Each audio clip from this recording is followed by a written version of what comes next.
বঙ্গে সক্রিয় বর্ষা, দক্ষিণবঙ্গ জুড়ে বৃষ্টি। শুক্রবার থেকে অর্থাৎ আজ থেকে কিন্তু এই বৃষ্টির তীব্রতা আরও বাড়বে বলে জানাচ্ছে আলিপুর আবহাওয়া দপ্তর। কলকাতা ও সংলগ্ন জেলায় দিনভর বিক্ষিপ্ত বৃষ্টির পূর্বাভাস রয়েছে। উত্তরবঙ্গেও কিন্তু ভারী থেকে অতি ভারী বৃষ্টি চলবে। না, আমাদের সঙ্গে এই মুহূর্তে আমাদের সঙ্গে দুজন প্রতিনিধি রয়েছে। হাওড়া থেকে জগন্নাথ সামন্ত এবং কলকাতা থেকে রয়েছে শুভাঙ্গী মুখোপাধ্যায় রয়েছে আমার সঙ্গে। সরাসরি কথা বলবো দুজনের সঙ্গে। আমি প্রথমে শুভাঙ্গীর কাছে যাব। শুভাঙ্গী, এই যে বৃষ্টি আমরা দেখেছি, রাতে বৃষ্টি যেমন হচ্ছে, সকাল থেকেও বৃষ্টিপাত শুরু হয়েছে, ফলত কলকাতায় কি পরিস্থিতি? এই মুহূর্তে দেখতেই পাচ্ছ ঋষিকেশ, যে সকাল থেকেই যে ছবি আমরা দেখেছি যে আকাশের মুখ একেবারে গোমড়া। গতকাল রাতেও আমরা দেখেছি যে কলকাতায় কিন্তু ভারী বৃষ্টিপাত হয়েছে এবং আজ সকাল থেকেও রোদের যে আনাগোনা বা যে লুকোচুরি খেলা, সেই খেলা বজায় ছিল, কিন্তু তারপরেই আমরা দেখলাম যে একেবারে ভারী বৃষ্টিপাত শুরু হয়েছে। এই মুহূর্তে যে ছবি দেখতে পাচ্ছ যে ভারী বৃষ্টি কিন্তু চলছে কলকাতা শহরে। তবে শুধুমাত্র কলকাতা শহর নয়, গোটা রাজ্য জুড়ে এই বৃষ্টিপাত। দক্ষিণবঙ্গ সহ উত্তরবঙ্গে একাধিক জায়গায় এই বৃষ্টিপাতের পূর্বাভাস জারি করা হয়েছে। আজ থেকে বৃষ্টিপাত শুরু হয়েছে, অর্থাৎ শুক্রবার থেকে এই বৃষ্টিপাত লাগাতার 3 থেকে 4 দিন এমনটাই কিন্তু আলিপুর আবহাওয়া দপ্তরে করা হচ্ছে। বৃষ্টি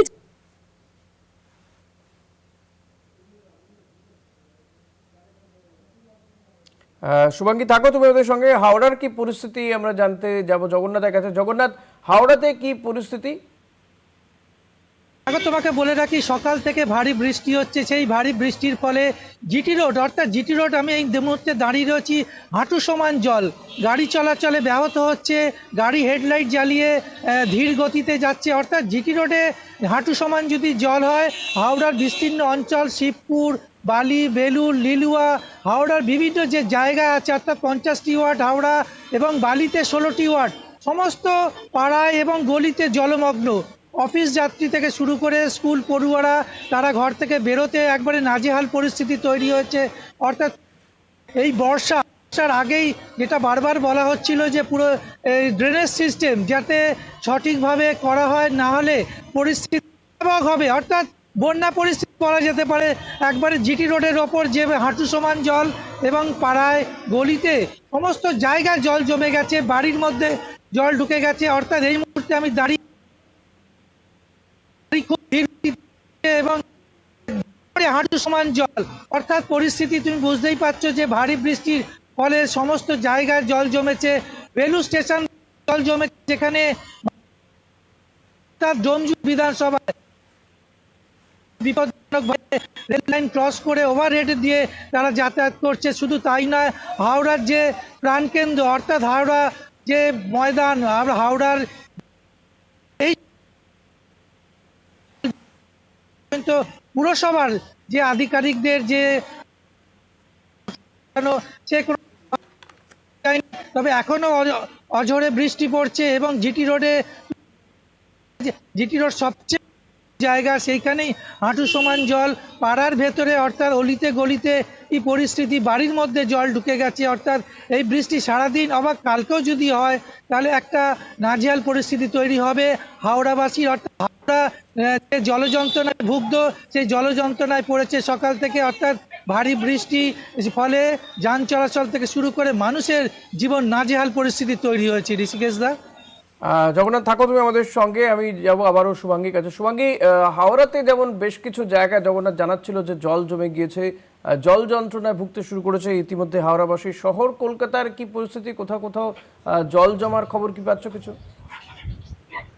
একদমই তাই, বেশ কিছু জায়গায় কিন্তু ইতিমধ্যেই জলমগ্ন পরিস্থিতি তৈরি হয়েছে। লেকটাউন সংলগ্ন বেশ কিছু জায়গায় জলমগ্ন পরিস্থিতি তৈরি হয়েছে এবং হাওড়াতেও যে ছবি দেখাচ্ছিলেন আমাদের প্রতিনিধি, সেই পরিস্থিতি তো দেখালাম। এবং এই মুহূর্তে তোমায় জানাবো যে যত সময় যাচ্ছে বৃষ্টির তীব্রতা কিন্তু ততটাই বাড়ছে। অর্থাৎ সকালবেলায় লুকোচুরি যেই খেলা আমরা দেখেছিলাম, বজায় ছিল যে রোদ আর মেঘের লুকোচুরি খেলা, সেই খেলা এই মুহূর্তে আর বজায় নেই। এই মুহূর্তে কার্যত ভারী বৃষ্টি চলছে শহর কলকাতা। শুধুমাত্র শহর কলকাতা বলা ভুল হবে, রাজ্য জুড়ে বৃষ্টিপাত। এবং এই বৃষ্টিপাত এমনটাই কিন্তু জানানো হচ্ছে আবহাওয়া দপ্তরের তরফে। প্রথমে বলা হয়েছিল উত্তরবঙ্গে ভারী বৃষ্টি, তবে শুধুমাত্র উত্তরবঙ্গ নয়, দক্ষিণবঙ্গেতেও এই মুহূর্তে ভারী বৃষ্টিপাত শুরু হয়ে গিয়েছে।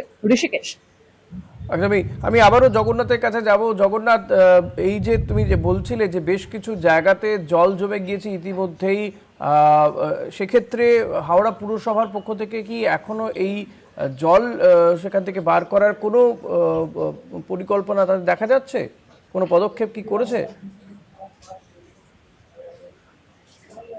সেখানে আগে থেকে বেশ কিছু জায়গায় পাম্প লাগানো আছে, যাতে ভারী বৃষ্টি হলে জলগুলো চালানো যাচ্ছে। সেই কাজটাই করা হয়েছে, কিন্তু বালি পুরসভার ক্ষেত্রে সেখানে একেবারে কোনো রকম পাম্প ব্যবস্থা।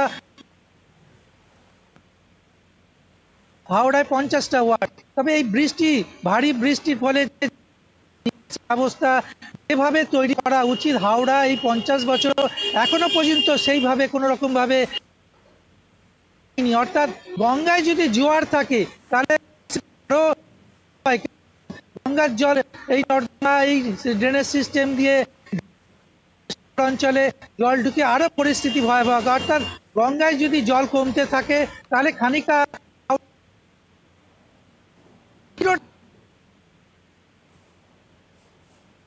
কেন তুমি যেতে গেলে বিভিন্ন জায়গায় খানাখন্দে ভরা, সেখানে গাড়ি পড়ে গিয়ে দুর্ঘটনা ঘটতে পারে, বাইক চলাচল ক্ষেত্রে আরো অসুবিধার মধ্যে। অর্থাৎ মানুষের পুরনো সরকারের যে অবস্থা পরিস্থিতি ছিল, নতুন সরকার এসেছে, চেষ্টা করছে বিভিন্নভাবে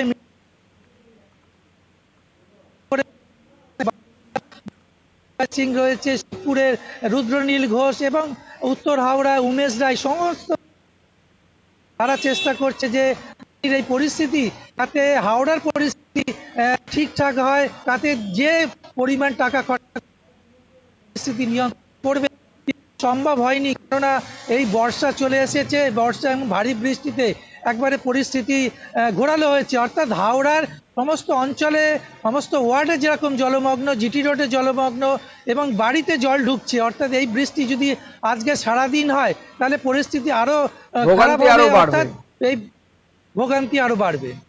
একদমই। জগন্নাথ, অনেক ধন্যবাদ তোমাকে। শুভাঙ্গী ছিল আমার সঙ্গে। শুভাঙ্গী, তোমাদের দুজনকে ধন্যবাদ জানাবো।